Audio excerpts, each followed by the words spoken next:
Assistant director को अगर आप एक्टर बनते हो किस तरह से स्ट्रगल था इतना सब काम का कुछ जर्नी अगर आपकी बात करूँ? मैं आया था यहाँ पे एक्टर बनने के लिए और जो पहली फिल्म मिली एक टैलेंट हंट से तो मुझे लगा कि बस गुरु हो गया।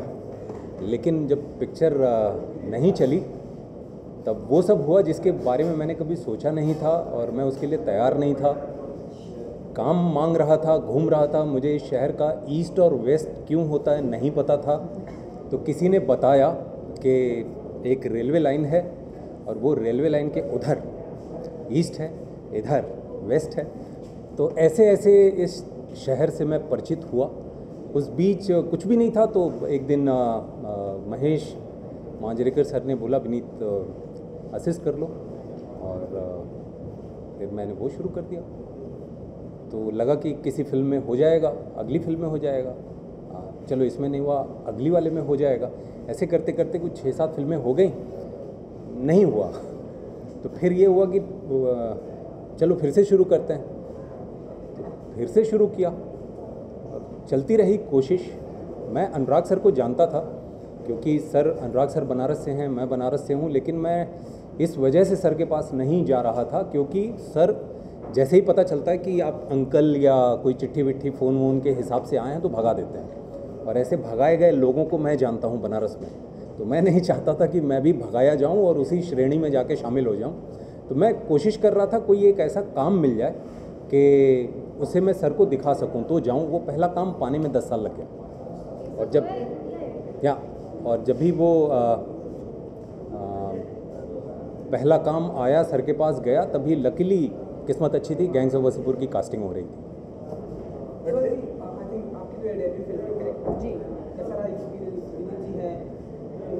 तो मेरी ये पहली हिंदी ऐसे बॉलीवुड पिक्चर है, लेकिन एक्चुअली चौथी फिल्म है। इससे पहले बिल्कुल English Hindi kind of films थी। हाँ, हिंदी डेब्यू तो यही है। मेरा एक्सपीरियंस बहुत ही अच्छा था एक्चुअली। जो विनीत हैं, अनुराग हैं, राजीव सर, शंकर सर, ये एक्चुअली सब बहुत डाउन टू अर्थ हैं एंड ये बहुत केयरिंग है। एंड बस को एक्टर्स के लिए नहीं, सब पे जो पूरी क्रू है सबके लिए they very caring, they really look after you. तो मेरे लिए बहुत अच्छा एक्सपीरियंस था। जी तो कितना डिफिकल्ट था और उसको पोर्ट्रे करना एज एन एक्टर कितना डिफिकल्ट था? नहीं, ये डिफ़िकल्ट तो था ही, लेकिन हम लोग चाहते थे कि ये बिल्कुल नेचुरल, बिल्कुल रियल, बहुत रिलेटेबल हो, क्योंकि she should look like a real person. ये ऐसे कैरेक्टर नहीं लगना चाहिए और कैरिकेचरिस्ट तो बिल्कुल नहीं होना चाहिए, क्योंकि इससे पहले जो हमने पिक्चर्स देखी हैं उनमें कैरेक्टर ज़्यादातर डेफ होते हैं, ये म्यूट है तो ये सब सुन सकती है। उसको वॉल्यूम का छोटी छोटी डिटेल्स का उसका अंदाज़ा है, तो ये बिल्कुल लाउड नहीं है। उसमें जो अग्रेशन है, वो जो फ्रस्ट्रेशन है, वो इसी बात से आता है कि वो आप मुझे क्यों समझ नहीं रहे हो, मैं तो जो कहना चाहती हूँ मैं कह रही हूँ, मैं आपको समझ सकती हूँ, तो आप क्यों नहीं ट्राई कर रहे हो। और तो कम्युनिकेशन का फ्रस्ट्रेशन होता है। और ये भी है कि वो लड़की है, वो जिस काइंड ऑफ सेटिंग में है उसकी प्रॉब्लम्स जो हैं, तो उसका फ्रस्ट्रेशन उस चीज़ से आता है। और मैं चाहती थी कि जैसे कि जब हम लोग बात करते हैं, you there is no pause आपके थॉट्स के बीच, और आप जो बोल रहे हो आप सोचते नहीं हो, आप झिझकते नहीं हो। तो बस साइन लैंग्वेज भी वैसे ही हो कि बिल्कुल फ्लो में अच्छी तरह से आसानी से वो आ जाए। एंड जो मेरी टीचर है संगीता गाला, वो शी इज़ फैंटास्टिक। तो मैंने उनके साथ काफ़ी महीने ट्रेनिंग की और बस हो गया। आपकी जैसी स्क्रिप्ट आपकी है, तो बट ये कैसा कॉन्सेप्ट है कि नहीं स्क्रिप्ट मेरी है तो काम भी नहीं करूँगा, इसकी तरह से? भाई मैं एक्टर हूँ, मैं एज एन एक्टर काम करना चाहता हूँ और चाहता था। लेकिन जब भी gangs of Wasseypur, Bombay talkies, अगली के बाद जो भी फिल्में आ रही थी मोर और लेस उससे मिलते जुलते किरदार थे, तो खुद से हमेशा पूछता था कि यही करने के लिए मैंने मेडिकल वगैरह की पढ़ाई करने के बाद सब ये इसके लिए आया था क्या। तो हमेशा एक बेचैनी रहती थी मुझे। तो फिर ये हुआ चलो ऑडिशन तो देते हैं, मिलने की कोशिश भी हमेशा रहती है, क्या किया जाए। तो फिर ये कोशिश की और ठीक ही रहा।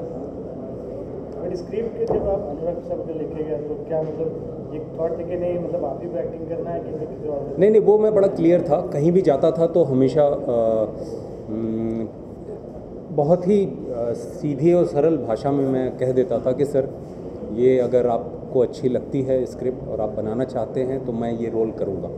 मेरी सिर्फ और सिर्फ यही कंडीशन थी, और बोल देता था कि इसके अलावा मेरा कोई सवाल नहीं है और मैं कुछ इसके अलावा और कुछ चाहता भी नहीं। तो वो कोशिश चल रही थी।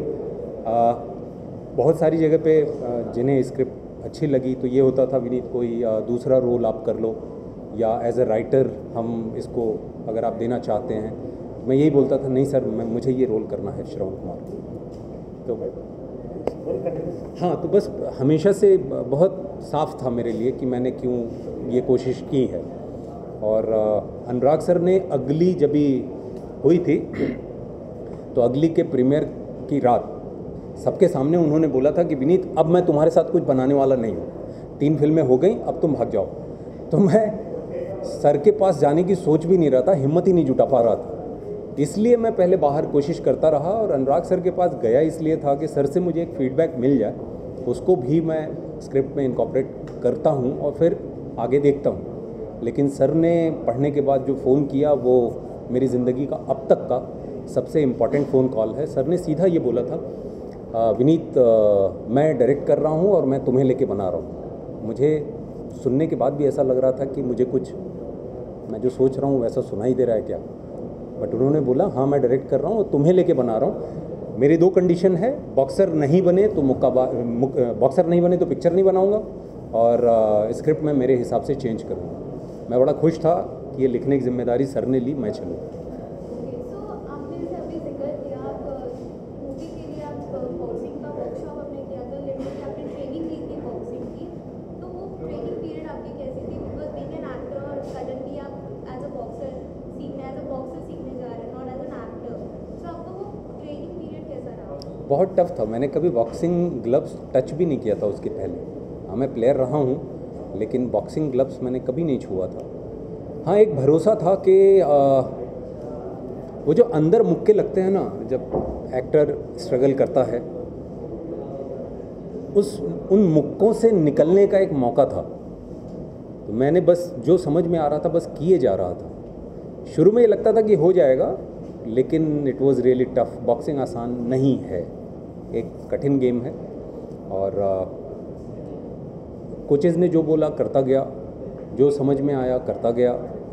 शुरू में सिर्फ मार खा रहा था, लगता था कि हाँ मुक्का आएगा, मैं मुक्के के नीचे से निकलूँगा, मुक्का मारूंगा, कुछ नहीं होता था। मैं सोचता था तब तक वो 3-4 मुक्के चिपका चुके होते थे, पोजीशन शिफ्ट कर चुके होते थे, फिर मुक्के लैंड हो रहे थे उनके, तो यही चल रहा था। और ये लाल हो जाता था, कुछ समझ में नहीं आ रहा था कि मुक्के मुझे दिखाई भी देते हैं और थोड़ी देर के बाद मैं देख नहीं पाता क्योंकि आँख बंद हो जाती है।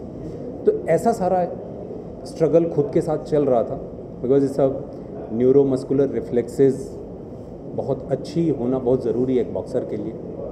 Thanks to coaches, thanks to boxers, thanks to Harpreet Singh जो इंडियन बॉक्सिंग टीम के कोच रहे हैं, थैंक्स टू अनुदीप सिंह जो बॉक्सिंग कोच हैं, थैंक्स टू बॉक्सर्स जिन्होंने सिखाया, and thanks to Vijender Singh जिन्होंने सबसे कनेक्ट किया।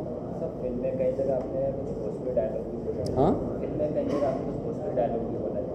फिल्म में कई जगह भोजपुरी डायलॉग भी बोला, भोजपुरी वर्ड निकाले, कैसे मतलब मैनेज किया भोजपुरी वर्ड बोलना? अरे मैं बनारस का हूँ भाई, वहाँ पे तो भोजपुरी बोली जाती है, तो उसमें मैनेज क्या करना है। फाइटिंग के अलावा हमने देखा कि कुछ एक लव स्टोरी भी है, थ्रिलर में जो देखते हैं आप बताइए कि लव स्टोरी करना कितना इजी होता है आपके लिए, और बहुत ही अच्छे रोमांटिक कुछ डायलॉग भी है हमने देखा। हाँ जी, तो ये एक्चुअली फिल्म लव स्टोरी ही है।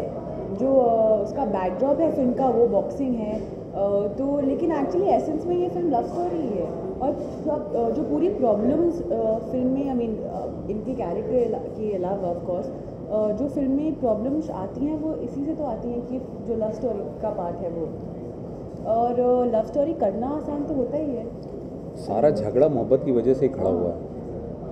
सेम टाइम ना, लाइक जैसे टीवी सर्किल है, रवि किशन है, इतने बड़े बड़े दिग्गज हैं, उनके सामने एक्टिंग करना, जैसे इससे पहले गैंगस्टर हाउस में मोहन राजपूत था, क्या फ़र्क आता है और क्या कुछ सीखने को मिलता है? ये बहुत सपोर्ट किया रवि सर ने, जिम्मी सर ने। जैसे फिल्म में रवि किशन सर मेरे कोच हैं, पर्सनल लाइफ में भी बड़े भाई के जैसे हमेशा उन्होंने प्रोटेक्ट किया, गाइड किया।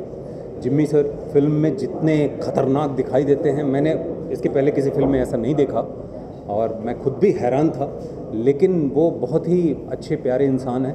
हमेशा एक सही चीज़ बताते थे और कभी भी दूरी नहीं महसूस हुई। जब भी कुछ बात करनी है तो कभी ये नहीं लगता था कि मैं पूछ नहीं सकता हूँ, खुद से सारी चीज़ें आगे बढ़ के हेल्प करते थे।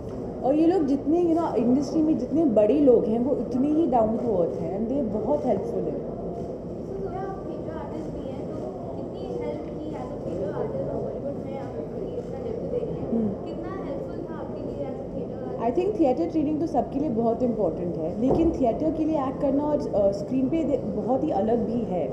तो आई थिंक जो ये पार्ट था उसके लिए मेरी जो थिएटर का बैकग्राउंड है वो तो बहुत हेल्पफुल था, क्योंकि नॉन वर्बल कम्युनिकेशन की वही तो ट्रेनिंग होती है आपकी थिएटर में कि आप बिना आप अपनी बॉडी लैंग्वेज से, अपने एक्सप्रेशन से अपने आप को कैसे एक्सप्रेस करते हो। तो आई थिंक इस फिल्म के लिए तो it was very helpful, but generally acting for stage और acting for camera they very different. So क्या-क्या यादें लेके जा रही हैं आप लोग इस मूवी से? क्या याद है? मेरे लिए तो मतलब ये फिल्म बहुत ख़ास है और यही सपना लेके कभी 17-18 साल पहले इस शहर में आया था, तो ये फिल्म बहुत ख़ास है। Thanks to Anurag sir, thanks to Anand L Rai sir, जिन्होंने मेरे जैसे एक लड़के पे जो छोटे शहर से मुंबई आया एक सपना लेके भरोसा किया और ये मौका दिया और ये सब कुछ हो पा रहा है। I am very happy, I am very happy.